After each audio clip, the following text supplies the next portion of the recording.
Hello students.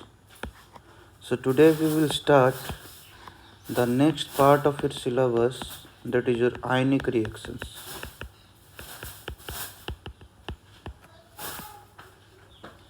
So before going deep into the ionic reaction, we must just recap. I want to recap what we have just studied during in the last classes. First we have discussed the complex reactions, where we have discussed about the reversible conjugative reactions and parallel reactions, and the kinetics of parallel and conjugative reactions. Then we have discussed about collision state theory.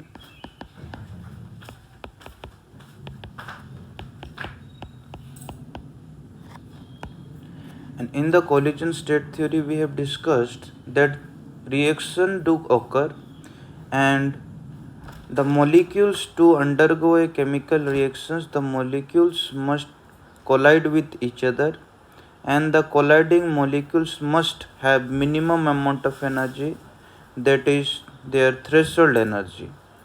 And the molecules, while having a minimum amount of energy, they should be in a specific orientation. That means the molecules cannot able to collide with each other in any possible direction. They must collide with each other with minimum amount of energy, and the molecules will be directed in a specific orientation to undergo a suitable chemical reactions.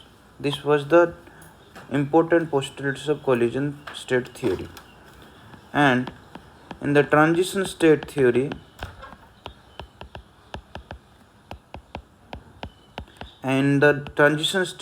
we talked about the significance of a chemical reactions, how the chemical reactions occurs. Generally, in the transition state theory, we told that whenever the reactants are getting converted to products, the reactants must come closer to each other, and a state will form where the reactant molecules do remain intact with each other, and in that particular state there is bond formation as well as bond breaking process occurs simultaneously. Therefore, and that particular state is called as activated complex or transition state, which we have studied in the transition state theory in the last class. So these are the different topics which we have discussed in the last class. Now, talking about the collision state theory and the transition state theory, which is called as the theories of reaction rates, which talks about how the reactions are occurring, why the reactions are occurring, how the rate of the reaction will increase, how the rate of the reaction will decrease. These two theories talks about. But the important thing is that you may be remembering that whenever we have studied the collision state theory and the transition state theory, we have talked that the molecules which are participating during these particular reactions, both the cases we have considered the gaseous molecules. That means the molecules which are participating in a chemical reaction, they are in gaseous state, and generally we consider the ideal case, that means they are ideal gaseous nature. But if we ask a simple question, is all the reactions which are happening in the world, in the universe, all the reactions are occurring in gaseous state? The answer simply is no. The answer is no. Why? Because you may be remembering, you may be doing some of the experiments in your lab, and you come to know that many of the reactions are occurring which are occurring in the solution phase. That means your reactant molecules will be there and they will be associated with some solvent medium. Yes or no? You have performed some of the organic synthesis reactions, and you may be knowing that these organic synthesis reactions are occurring in some solvent phase also. Yes or no? That means many of the reactions are there which are occurring in a solution phase. So number of reactions occurs in a solution phase.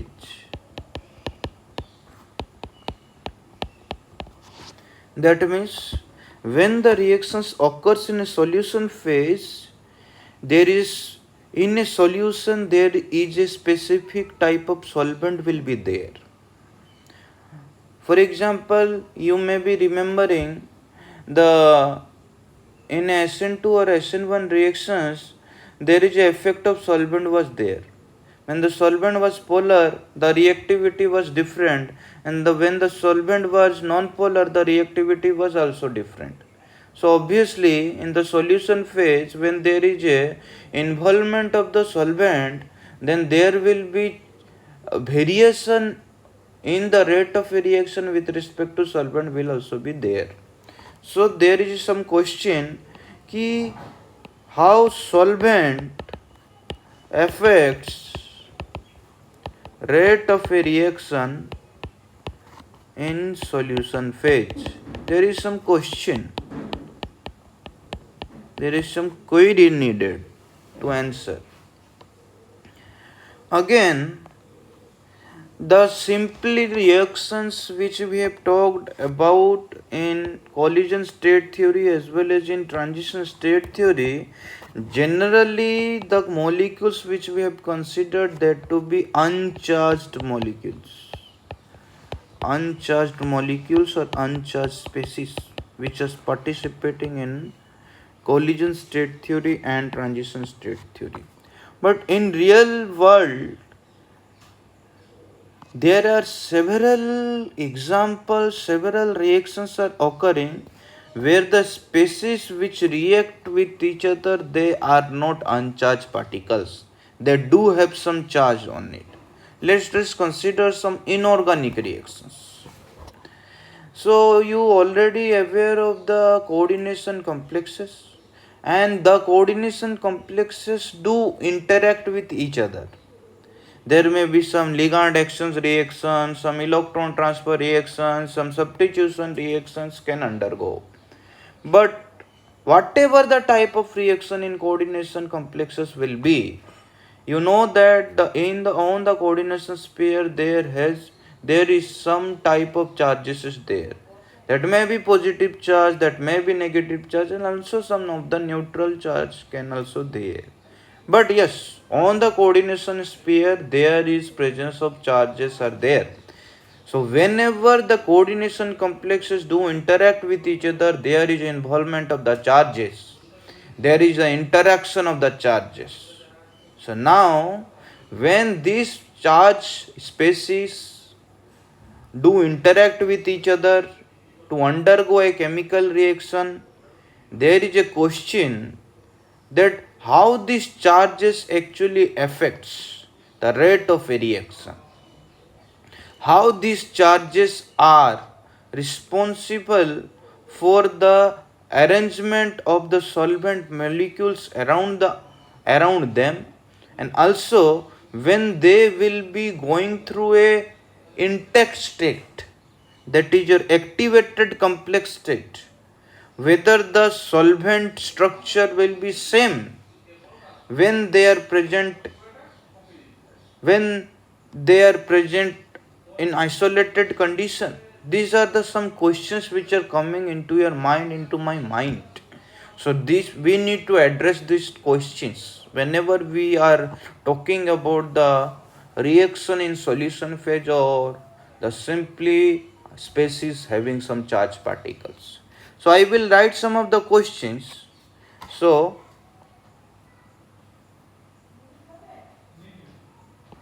when species having some charge interacts with each other to undergo a chemical reaction, to undergo a chemical reaction is called ionic reaction.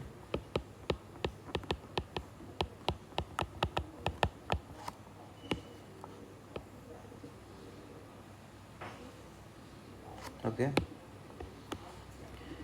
Next, during a ionic reaction,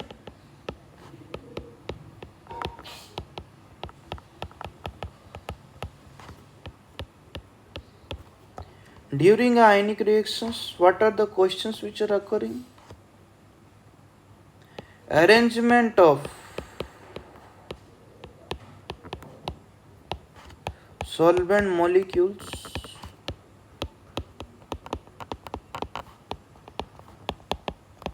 on the around the ionic species and the activated complex. Next,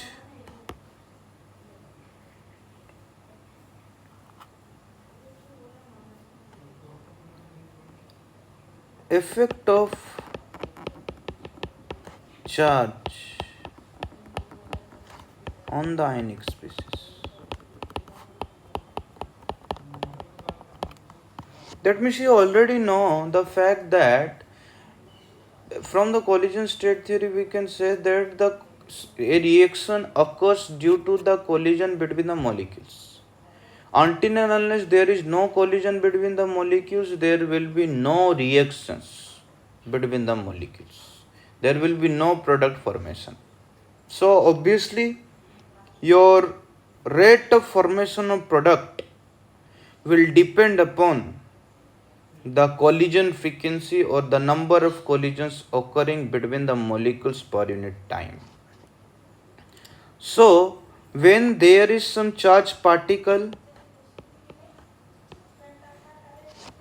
let us say two ionic species which are reactants, they are approaching each other and they are forming a product. So now the question arises whether these two ionic species which we have considered, whether there is higher ability for their approach or not. If the ability to approach is lesser, obviously the number of collisions per unit time, that is your collision frequency, will be lesser, and therefore the rate of product formation will also be lesser. In the similar manner, if we consider this as a species where the chemical reactions are occurring and they are forming a product, here the charge is opposite in nature, and you already know the opposite charges do attract each other and same charges do repel each other. So if we question about the collision frequency, then obviously the ability to approach each other will be more in the second case only, because they do attract each other. Therefore we can consider the number of collisions occurring per unit time will be greater in the second case. Therefore the collision frequency will be higher in the second case, and we can simply say that based upon the collision frequency, the rate of formation product will be greater in the second case only. That means charges do affect on the collision frequency. Effect on collision.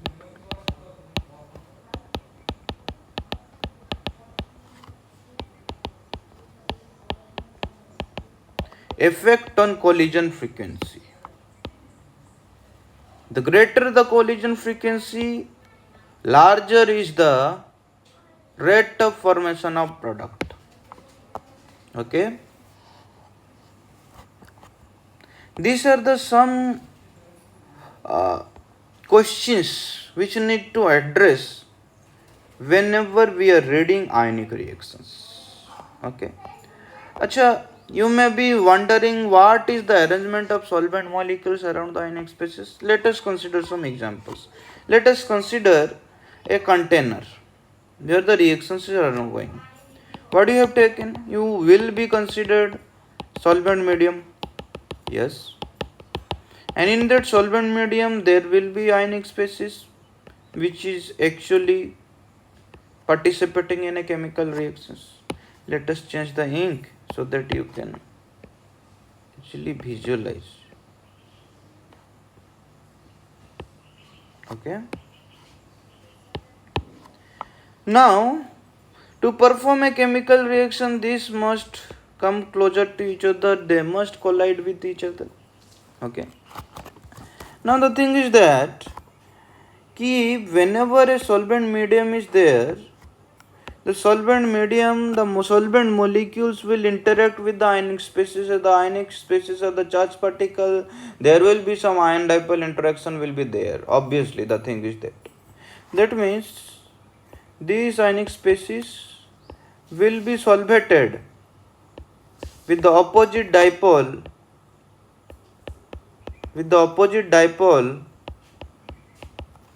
of the solvent molecule. The opposite dipole of the solvent molecule. Similarly, this will be the case with the negative ion also, negatively charged ions. This will be surrounded by delta positive side of solvent molecule.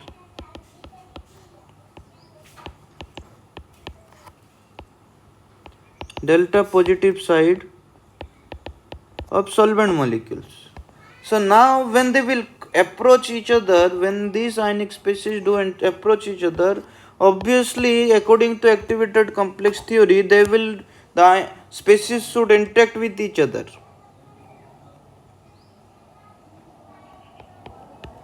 Okay. Now the question arises, what will happen to the solvent, arrangement of this solvent,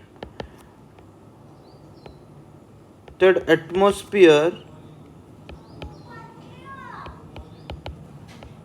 around this activated state? Whether this activated complex which will be forming, that will be more solvated as compared to the reacting complex, or it will be less solvated as compared to the initial reacting complex. That means now the question arises whether the activated complex is more or less solvated than the ionic reacting complex.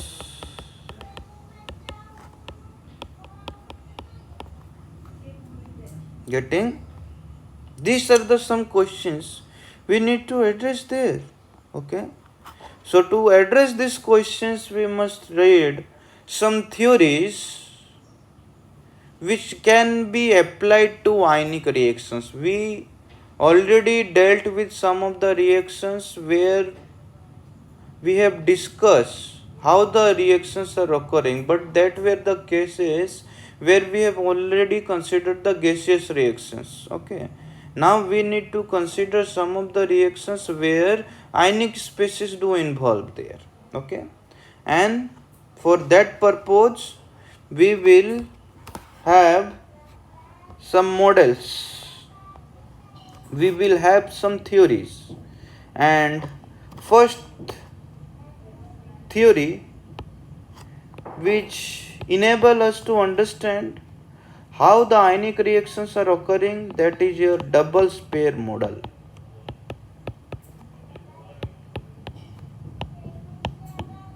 Double sphere model. Actually, the double sphere model do explains the kinetics or the rate kinetics of ionic reactions. And you must just remember that this double sphere model consists of the postulates which are brought from the collision state theory as well as the transition state theory. That means the molecules do collide with each other with a minimum amount of energy. They will be directed in a specific direction. Along with, they will, during a course of the reaction, they will be forming an intact structure called the activated complex. And obviously the expression which were valid there, they will also be valid here also. Okay. So first of all, you will consider whenever, obviously, if the reactions are occurring in the solution phase, we will consider that the solvent molecules are distributed uniformly in the reaction phase or the solution phase. If the solvent molecules are distributed evenly or uniformly in the solution phase, obviously the dielectric constant of the solvent will be having similar value, same value in any portion of the reaction phase if they are distributed evenly. So we will actually first of all find out the rate or kinetics for the case if the solvent is continuous.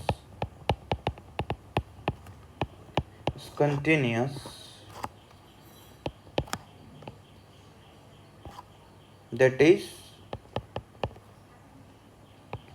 same dielectric constant. The solvent is associated with the dielectric constant. If the solvent are distributed evenly, then obviously the dielectric constant, which is a property of a solvent, will also be constant in all points of a reaction phase. So this we will consider. Okay. So at first, according to double sphere model, what is actually happening? According to double sphere model, first postulate is that the ionic species which participate in a chemical reaction, they are present far away from each other. They are present far away from each other. They are present far away from each other. That means, and according to the theory, they have considered that the ionic species are present at infinite distance from each other. Far away, we have considered they are present at infinite distance from each other. Now, if this is a ionic species, that would have ionic radii of Ra. If this is a B ionic species, would have ionic radius of Rb. This have a charge of Za. Za, what will the value of Za? Z is the charge on the ionic species. That may be monopositive, mononegative, dipositive, dinegative, tripositive, trinegative, whatever. It can be anything. Similarly, these have a charge on it, that is your Zb. And this can be any charge on it. Okay. And according to this double sphere model, actually the ionic species which are approaching each other, they have a spherical shape. And they will approach each other and they must collide each other. In order to undergo interaction, to undergo a chemical reaction, they must approach each other. Okay. So this arrow is actually saying that they are coming closer to each other and they are approaching each other for interaction. So now obviously slowly this ionic species will approach each other, and an instant will come when they will come closer to each other in such an extent that after some period of time these ionic species cannot come closer further than a distance greater than this. And what is the distance? and that is equal to the distance DAB, and this DAB is nothing but the sum of ionic radii of ionic species participating during a chemical reaction. And this is the intact structure, or simply we can say this is the activated complex. That means we have just now used the postulate of transition state theory. This is the intact structure. So now the question arises, why the ionic species do not approach further the distance DAB or the sum total of the ionic radius? Because one of the postulates of double sphere model is that the ionic species are sphere, and the spheres they have considered to be very much hard and rigid in nature. That means their shape cannot be deformed. If their shape cannot be deformed, the ionic species cannot penetrate to each other. Therefore, they can at maximum approach to each other equivalent to the sum total of the ionic radii of each ionic species participating during a chemical reaction. Okay, so we can just write the postulates of double sphere model. First of all, ionic species are spherical in shape.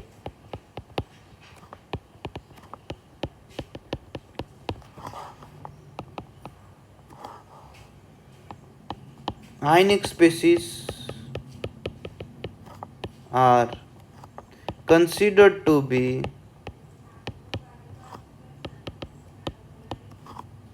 hard and rigid in nature.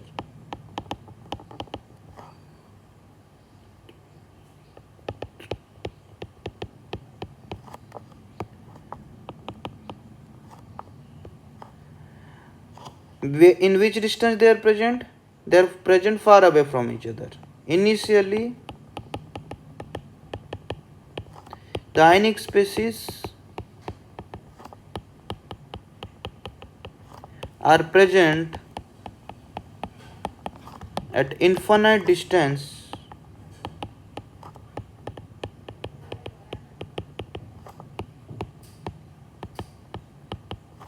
from each other.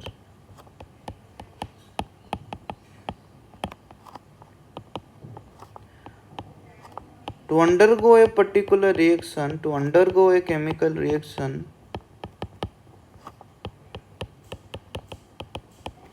ionic species must come closer or must approach each other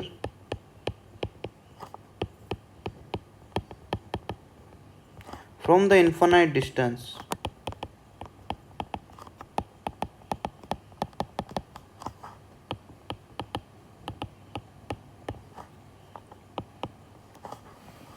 The ionic species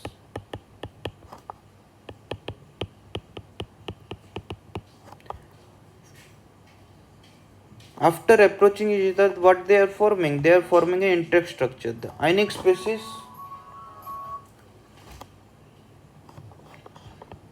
forms a activated complex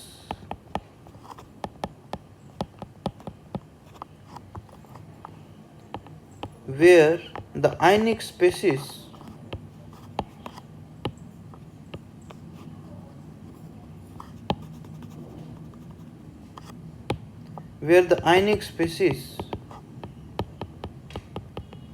remains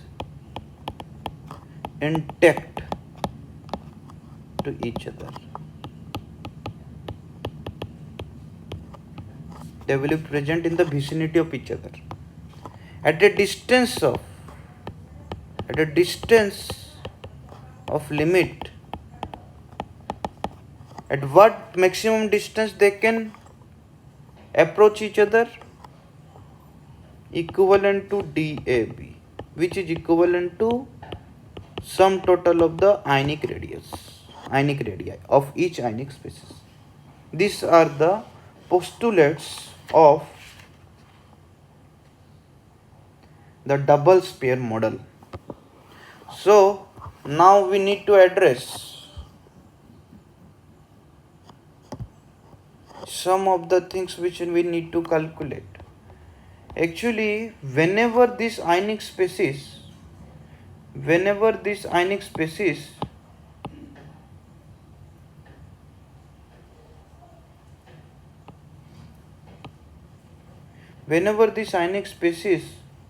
are approaching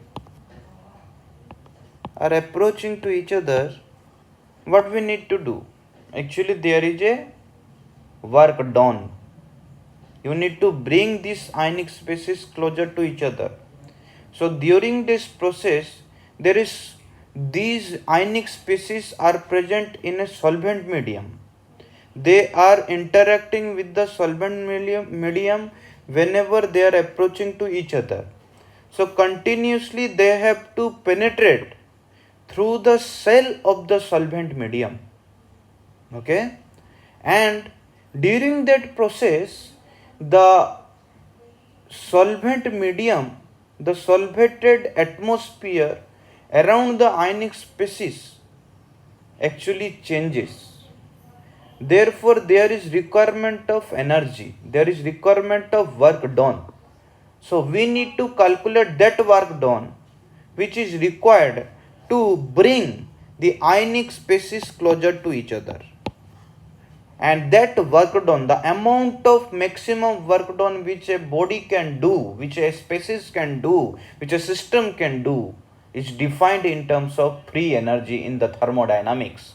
Therefore, we need to address the Gibbs free energy or free energy of the system or free energy of the reaction.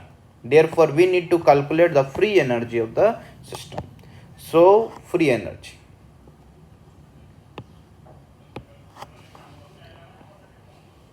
Calculation of free energy.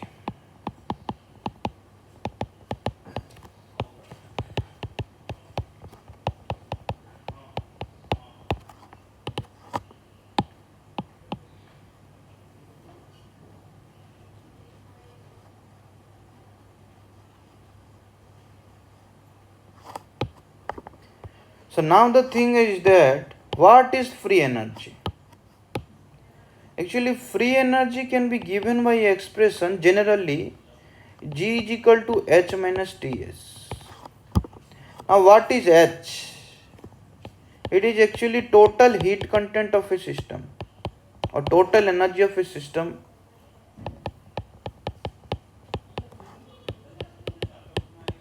at constant pressure, generally we are saying.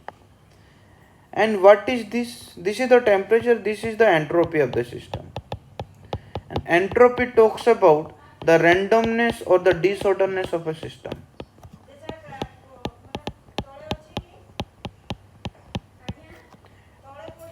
And which actually talks about the freedom.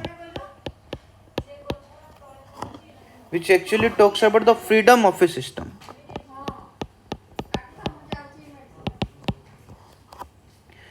But what this Ts explains? S is nothing but dq reversible by T. That is, this is equal to dq reversible. So Ts is nothing but the heat exchange or heat, or the simply it is the energy content, something related to energy. That means actually if we will say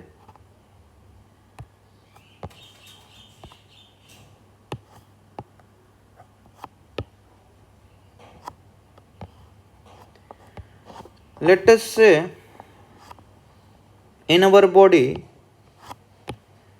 total amount of energy is stored is 100 joule, and we are doing some work. Let us say we are pushing some table or we are pushing some chair continuously. So if total amount of energy in our system is 100 joule, what is the maximum amount of energy our body can utilize for doing a work? That means what is the maximum amount of energy that can be utilized to do work? Let us say that is derived to be about 80 joule. Now the question arises, our body consists of 100 joule of energy, but we are only able to use the 80 joule of energy out of 100 joule. Why the rest 20 joules cannot be used? The answer to the question is very simple. That 20 joule of energy is required to maintain the freedom of a system, of our body, of our human body. What do you mean by what do you mean by freedom? As our body is consist of organ system, as our body is consist of different type of biochemical reactions,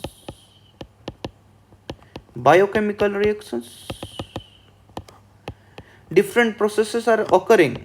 Respiratory process are occurring, circulatory system, their circulation of blood is taking place, excretory system, excretion of fecal matter taking place, some discharging of nitrogenous waste is taking place. To perform this reaction, perform this process, our body needs some amount of energy.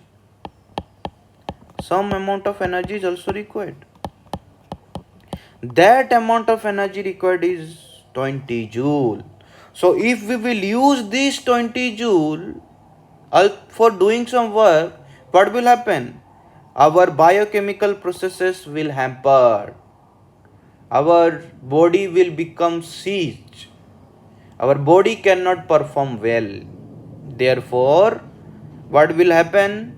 Therefore, we can utilize some amount of energy from the total energy, and whatever the maximum amount of energy that can be utilized to do a particular work, that is called as free energy of a system. Therefore, it has been given H is the total amount of energy and TS is the amount of energy required to maintain the freedom. So after subtraction, whatever the energy will be there, that can be utilized to do work at a maximum limit for a system. Therefore, free energy can be defined. Free energy is the amount of energy that can be utilized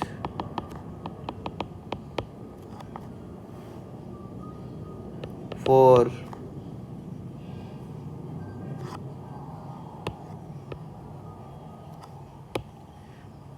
is maximum amount of energy that can be utilized to do a useful work. Okay, so free energy is nothing but the maximum work done by the system, and we will use the expression which we have already derived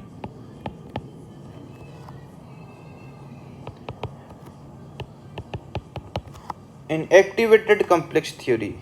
And according to activated complex theory, the rate constant can be given by the frequency factor, that is your kT by h. You may be remembering that h nu is equal to kT. So nu is equal to kT by h, and nu was the decomposition frequency. At what frequency the activated complex was decomposing? The greater the decomposition frequency of the activated complex, the larger is the rate of the reaction, which is multiplied by the sum of the minimum amount of energy requirement. That is your activation energy, threshold energy factor was there, and that we are substituting by delta G S, which is the free energy, the maximum work done by the system. Okay, and delta G S is nothing but the gives free energy of the activated complex minus gives free energy of the reaction complex or the ionic species participating in a chemical reaction, and which we will calculate this delta G S in the next class.